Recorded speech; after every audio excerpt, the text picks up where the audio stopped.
አላህ ወላሂ ነው ምላችሁ ይህንን ዱዓ አላህን አንድ ቀን ብቻ ነው የጠየቅኩትኝ በህይወቴ ደግሜው አላቅም። የዛሬ ዓመት አካባቢ ነው። ነገር ግን አላህ እስካሁን ድረስ በእያንዳንዱ ቀኖች ውስጥ የዱዓውን ውጤት ያሳየኛል።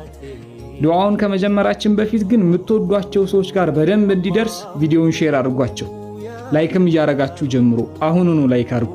ቁርአን ላይ ያለ ዱዓ ነው። ነቢዩላህ አዩብ አለይሂ ሰላም ከ18 ዓመት የበሽታ ስቃይ በኋላ እጃቸውን ከፍ አደረጉና ረቢ አሉ፣ ጌታዬ ሆይ አሉ፣ ኢኒ መሰኒ የዱር እኔ እኮ መጥፎ ነገር አግኝቶኝ ነው ያለሁት አሉ። በሽታ ውስጥ ነው ያለሁት።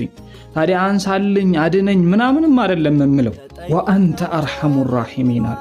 የአዛኞች ሁሉ አዛኝ የመሐሪዎች ሁሉ መሐሪ አንተ ነህ አሉ። አንተ የአዛኞች ሁሉ አዛኝ ሆነ የመሐሪዎች ሁሉ መሐሪ ሆነ እኔ ግን በሽታ ውስጥ ነው ያለሁት ብለው ዱዓ አደረጉ።